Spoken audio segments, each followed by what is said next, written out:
let's go. Is this on green? Yeah. Hi, Amanda and PJ. Hello. Okay, how did the idea of Habitat come about? Amanda.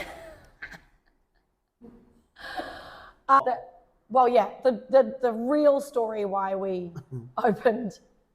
wanted to open up Habitat was because we were working with these incredible gyms and we loved our jobs in Sydney at the time. But then we had our first baby and I tried to do like the stay-at-home mum thing for 6 months and I nearly lost my mind. It just wasn't me. All of that was really hard to make it all work for me, for me mostly. And so I was like, we need to come home. We need to come home. Because one day I was just going through work. I love the people I work with. I had an amazing group of friends there. I just remember one day going home, opening up the door, tears streaming down Amanda's face. I was like, what the hell is going on here? And she was like, I'm done. I want to go home. I was like, okay.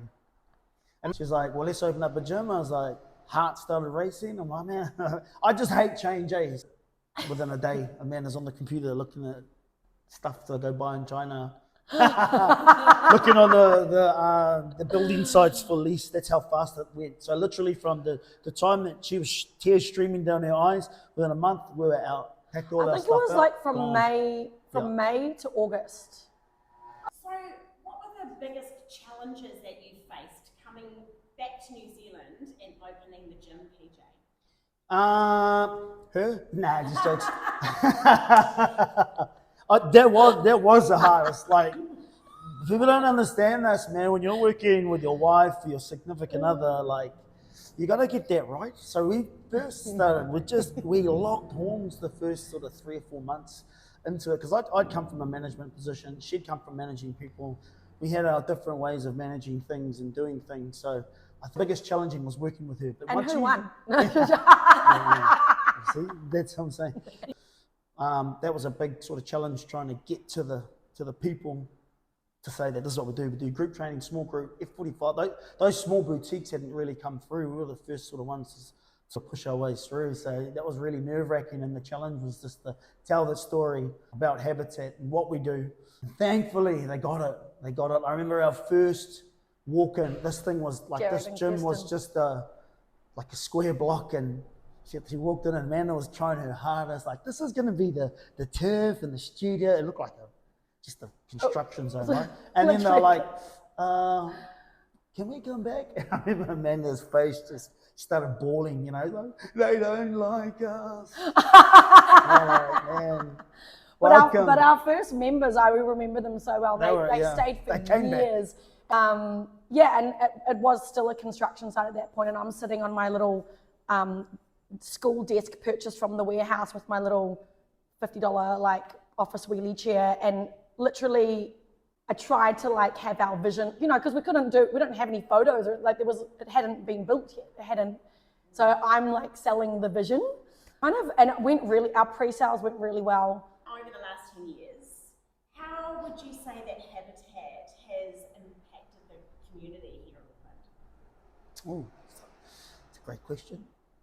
Well, we've had people that, just some random facts that really kind of makes us chuffed, is people have literally told us like, hey, me and my partner are buying a house, but don't worry, we're not going anywhere. We are looking, our criteria is it has to be within a 2K radius of Habitat.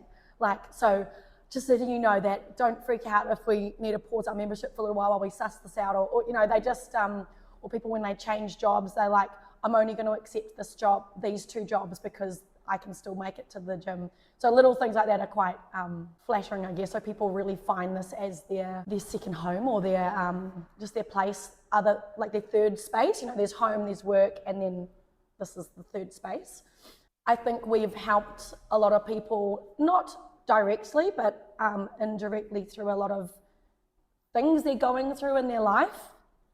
People go through all sorts of things. We've had members over the 10 years that have gone through cancer treatments, that have gone through divorces and breakups and job changes, or any ups and downs, and it just seems that because we're there stable, we're there constant, they come here for their own time, and they just know that we're reliable. We're going to be here to just forget about any of the troubles in their life, and they can go and address that later. But this is like a happy space for them.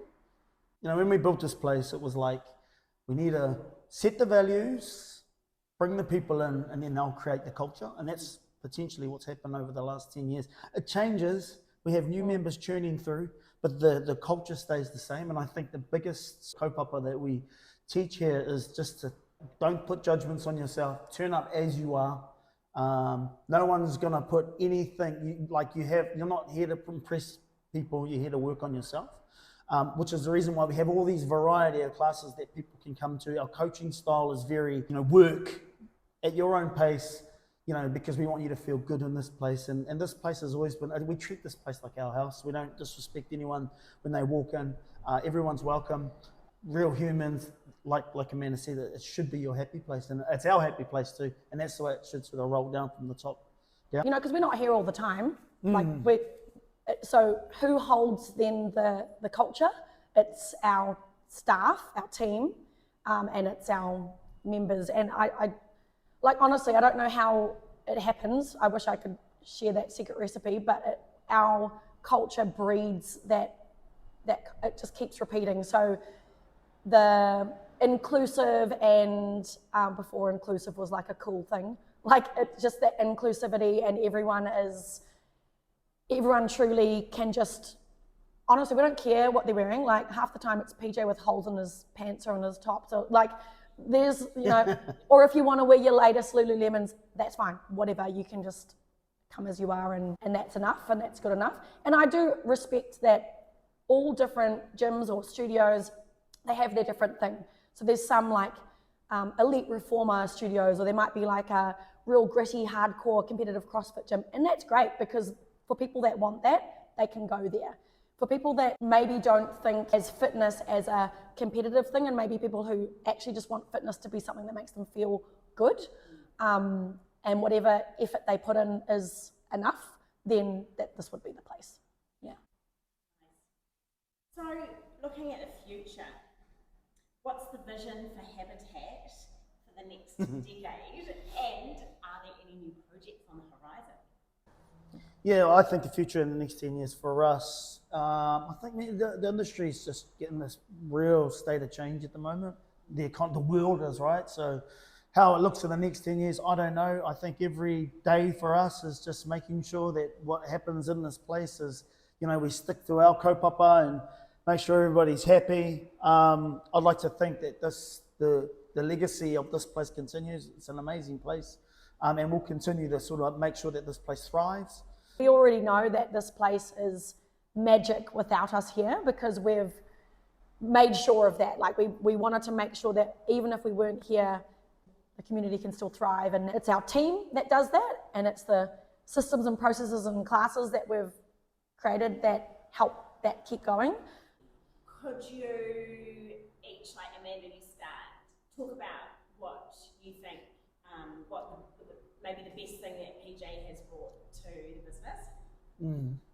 It's just his personality. Like I don't think anyone that ever meets PJ will ever say a bad word about him, just because he's so, you're making me too. No, he's just such a good person, like to the core. And so it's really nice to have just his presence around all the time. I've learned very early on that as a leader and as someone who's going to get shit done, it's going to be her. And as good as I am as a leader and a manager, I learned to step back and let her. And it's not because I'm lazy. I just know she just absolutely shines when she's in front of camera, when she's in front of people. And I know she gave me the same sort of flowers, but her energy is very infectious to people. She's a fantastic leader. She's an empowering wahine. And being a strong male, it is quite hard to sort of see someone with that strength. But I've learnt that the best way to get it done within this business is to step back and let that girl do her thing. Smart. Habitat has it's created its own magic over time, and it's infectious, and I think anyone that walks in these doors, so we've been told time and time again, they just feel this amazing welcoming environment. So yeah. Congratulations on 10 years. 10. You guys are Hi, 10. awesome. 10. Yay!